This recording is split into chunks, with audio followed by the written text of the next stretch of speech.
What is up, everybody? I am here in Dublin for the Misfits 17 pay-per-view with the one and only Ben Davis. We're ready to get started with this amazing press conference coming up very, very shortly. But before that, let's talk about this fantastic fight card. Ben. It's truly special. All roads lead to YouTuber and content creator Danny Aarons gracing the boxing ring for the first time against a Premier League title winner. Danny Simpson has been at the highest of highs in football, and now he's headlining the 3 Arena. I mean, what a fantastic night to end on. But all of these fights, I'd say, have something special.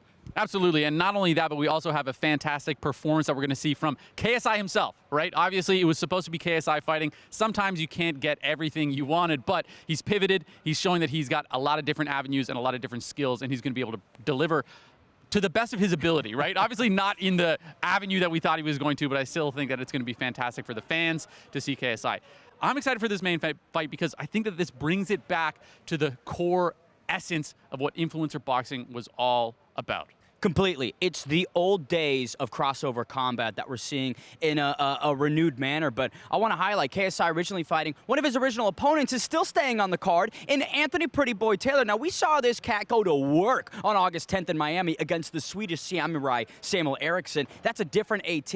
If that version of AT shows up against Gabe Silva, we could see and still at the end of the night here in the 3 Arena. I'm curious about it, though, Ben, because let's think about the difference in caliber of opponent. Gabe Silva has a lot of that boxing fundamentals that Eric Samuelson didn't have. Yes. So, sorry, Samuel Eriksson didn't have.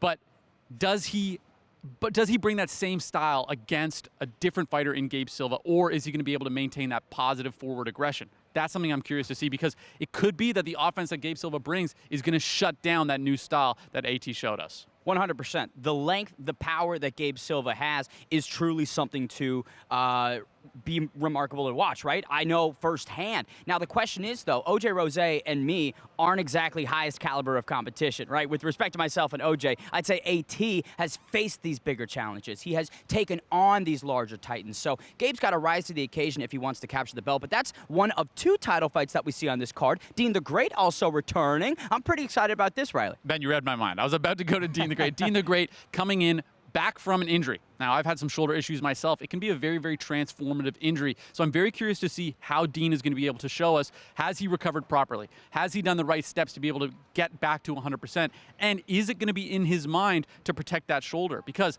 that's what we saw mid-fight against Waleed Sharks. He injured himself. He was able to fight through it in honestly fantastic fashion. But is that going to be in the back of his mind? Is that injury lingering? Or has he recovered 100%? Going in against the one and only Conor McGregor's former photographer.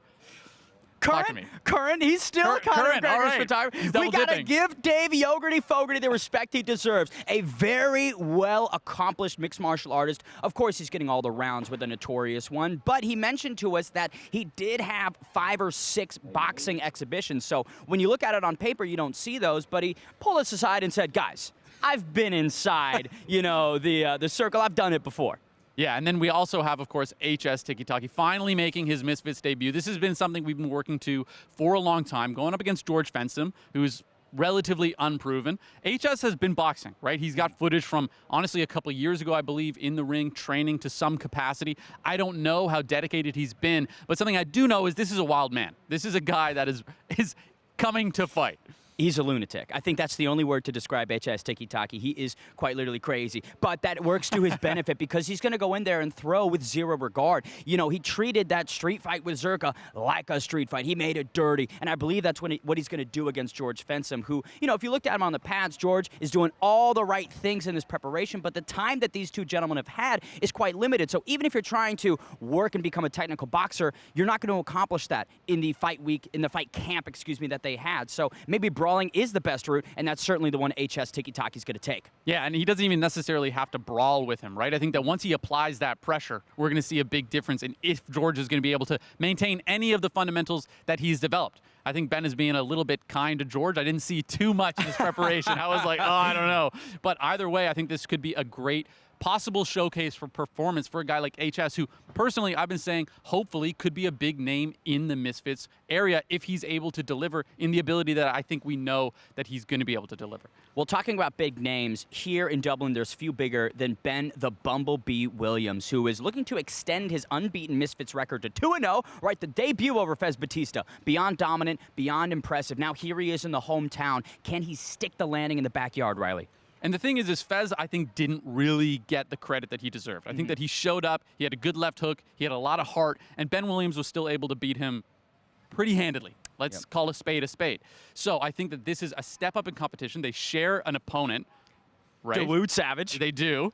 And both of them were able to do pretty well against him. But the mechanic himself is showing a lot of confidence. I'm curious to see what's going to happen here. This is really, to me, that catalyst of, is Ben Williams going to make himself an established name in the influencer boxing scene? Can he break into bigger realms, or will the mechanic be able to stall the forward-moving momentum of one Bumblebee? That's the question. We start the night, though, with the son of another legend. We talked about Gabe Silva from the legendary Silva clan. How about Prince Nassim Hamid's son, Sammy, taking on Jesse Clark? This kicks off the night on the DAZN card, and I think that's the best fight to set the tone. Absolutely, and we're talking about a guy whose father is one of the most stylistic boxers of all time, style-wise. When I'm talking about going in there and styling on your opponents, he is probably up there with the best ever.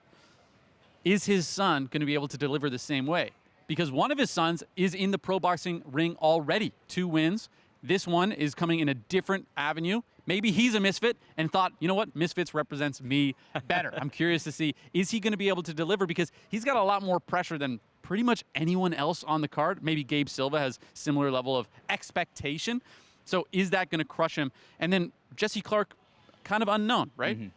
Playing with house money. I think Jesse Clark is in this ultimate opportunity where he can steal the momentum, steal the hype, and nobody's expecting too much from him. With respect, right, there's this level of unknown and intrigue that I think the mass audiences are going to have, so he has the best chance to really upset the apple cart. But before we get into this press conference, Riley Osborne, any final thoughts on this card? One quick last thing. I think the main event, let's touch back on it real quick, Danny Aaron's physical transformation, but also he's shown that he is the type of guy to put in the work. He's put in the work in every other avenue of his life, every other avenue of his career, and I think we've seen that he's put in the work in the boxing preparation as well. This is going to be a pay-per-view. This is going to be one of the best events we see, and I think that he is proving that he's going to be able to show himself as possibly the next face of Misfits. They call him the next KSI. We'll have to see on Saturday night here from the 3 Arena. Make sure you tune into the press conference, but more importantly, buy the pay-per-view on DAZN. 8 fantastic bouts and a KSI special performance. It's going to be a fun one. We'll see you there. Live on DAZN, August 31st, X Series 17, a colossal crossover card in Dublin. Danny Aaron faces Premier League winner Danny Simpson. Stepping in the ring against the former footballer. Dean the Great defends his title against hometown hero Dave Fogarty. And Irish boxing sensation Ben Williams is back. I'm gonna smash Warren Spencer's face in. Plus global superstar KSI returns with a special live performance. X Series 17, August 31st, live on DAZN. Buy now at DAZN.com. Always got your back, no matter what. Before we were enemies, we were like brothers. This will be totally worth it. Don't be a glitch. Hey, you don't be a glitch. We were given the power to change our world. No, now we finally have the power to take what's ours. He's a little intense. What happened? My best friend. We could have built the future together. I don't think so. Transformers 1, only in theaters September 20th.